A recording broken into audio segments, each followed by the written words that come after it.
Bonjour, je suis ravie de vous retrouver pour cette nouvelle capsule vidéo. Alors, on m'a demandé si je pouvais vous partager une routine pour récupérer après un entraînement, une course ou un trail.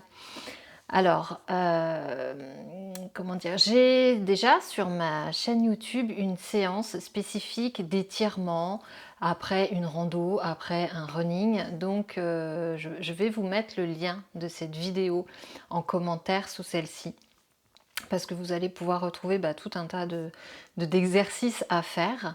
Par contre, ce que je vais faire aujourd'hui, c'est que je vais rajouter des conseils supplémentaires de choses intéressantes à faire pour la récupération du corps après ce genre d'entraînement. À commencer donc par les étirements, c'est ce qu'on m'a demandé. Alors en effet, les étirements sont conseillés. Il y a eu plusieurs écoles par rapport à ça. Il y a eu l'école où il fallait s'étirer tout de suite après, l'école où il fallait s'étirer avant. Aujourd'hui, je suis plus de l'école où il faut s'étirer après, mais pas tout de suite après, pour éviter d'augmenter les micro-lésions.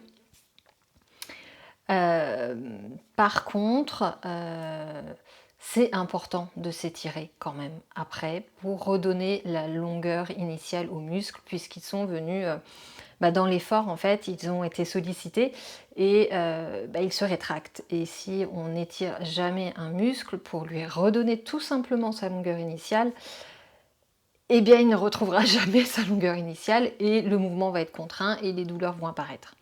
Donc, un étirement, oui, pas forcément tout de suite après, quelques heures après ou le lendemain, le surlendemain.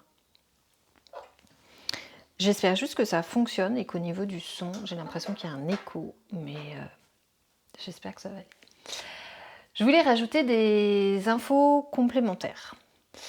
À savoir que lorsqu'on fait ce genre d'entraînement très sollicitant, très engageant pour le corps, eh bien, l'organe du foie va être sacrément sollicité aussi. Et plus le trail va être long, plus le foie va bosser et va être sujet à grosse fatigue, sujet à déséquilibre, puisque le foie en médecine chinoise a pour fonction de, comment dire, de gérer la quantité de sang qui circule dans l'organisme. Donc la journée, il va faire en sorte que le sang circule aux endroits nécessaires, et la nuit, eh bien, le sang va venir davantage se restocker au niveau du foie et c'est là qu'il va faire tout son travail de filtre, de nettoyage, lorsque le yang revient à l'intérieur et en journée il va repartir. Et quand on est dans un effort intense, eh bien le foie il va dire eh oh, faut aller nourrir les muscles à fond, donc on va y en envoyer à fond. Donc forcément ça va lui demander ce travail d'évacuation-drainage plus intensif encore. Ce qui veut dire qu'après un trail, après une course, après un événement sportif qui a mis le corps à rude épreuve, le foie a été impacté également. Et le foie est un organe clé dans la santé, donc c'est important d'en parler. Ce qui veut dire qu'on peut très bien se retrouver avec ce qu'on appelle un vide de yin du foie ou un déficit en sang au niveau du foie parce qu'il a été très très sollicité pour venir nourrir les tissus, nourrir les muscles qui en avaient besoin pendant l'effort. Donc, il va falloir venir renourrir cet aspect yin du foie, cet aspect, le yin c'est tout ce qui est matière, le yang c'est tout ce qui va être énergie, mouvement, plus la fonction de circulation. Donc, alors en acupuncture, c'est tout à fait faisable de renourrir le yin du foie, en diététique aussi.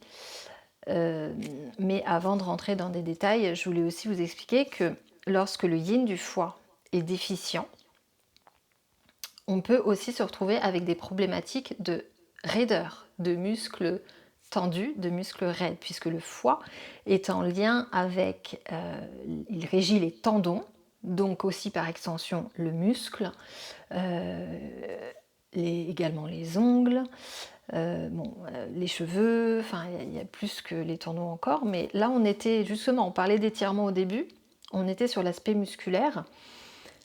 Lorsque le yin du foie, le sang, n'est pas suffisamment nourri, les tendons, les muscles peuvent devenir durs, cassants, raides.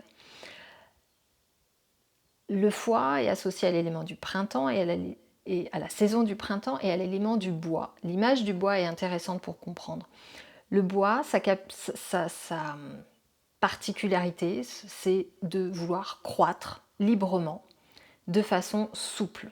En fait, si le bois est nourri, il est souple et il croît librement. Si le bois est sec, il est cassant. Le muscle et le tendon, c'est pareil.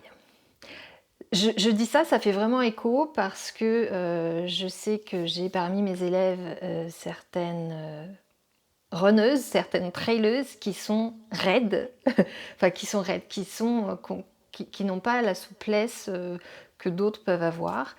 Et je pense que ça peut être intéressant de venir regarder aussi du côté avec cette vision de médecine chinoise parce que ça apporte des notions très complémentaires. Donc le yin du foie, nourrir le sang pour redonner en fait de la souplesse, de l'élasticité au tissu, me paraît plutôt judicieux. Je pense que la personne se reconnaîtra. Qu'est-ce que je veux dire? Donc, comment faire? Alors, aujourd'hui, je n'ai pas toutes les clés encore, malheureusement. Je suis qu'en première année d'études en médecine chinoise. Néanmoins, j'ai compris un petit peu tout ce fonctionnement-là. Je sais qu'en acupuncture, c'est possible. Donc ça, c'est pas des choses que vous pouvez faire tout seul. Donc, le conseil, ça serait d'aller consulter en médecine chinoise pour voir et faire un bilan complet et voir comment est l'énergie du foie. Et puis en diététique, il y a des choses aussi à faire, même si là aussi je n'ai pas encore toutes les infos, à savoir que au printemps, enfin je dis au printemps parce qu'on parle du foie, la saveur acide va être intéressante pour nourrir ce yin, néanmoins de façon équilibrée. Ça veut dire qu'on va avoir besoin d'un peu de cette saveur acide, mais si on en consomme en excès, eh ben, on va déséquilibrer les choses dans l'inverse. C'est toujours une question d'équilibre en MTC. Donc si on ne consommait pas du tout de saveur acide, ça va être intéressant d'en avoir. Et puis tout ce qui va être vert. Simplement se référer à la couleur verte. Donc là, en ce moment, je tourne cette vidéo, c'est le printemps, c'est le moment. Favoriser tout la nourriture de saison, en fait. Le conseil de bon sens, c'est fruits et légumes de saison qui apportent ce qu'il faut au corps à l'instant. Alors, vous allez me dire, oui, mais si je fais un trail en plein hiver, comment je fais pour nourrir mon yin du foie? Bon, eh ben, pour l'instant, je ne peux pas vous en dire plus. Consultez un praticien MTC, c'est un peu trop tôt pour moi pour vous apporter ces éléments-là. Et j'ai pas peur de le dire parce que, voilà, plutôt que de vous raconter des bêtises. Néanmoins, voilà, j'espère que cette vidéo pourra vous apporter quelques éléments de réponse ou de conseils supplémentaires. Et puis je vous mets les liens pour cette petite séance de stretching post-running, post-trail. Voilà, merci pour votre écoute et puis je vous dis à très bientôt. Bye bye.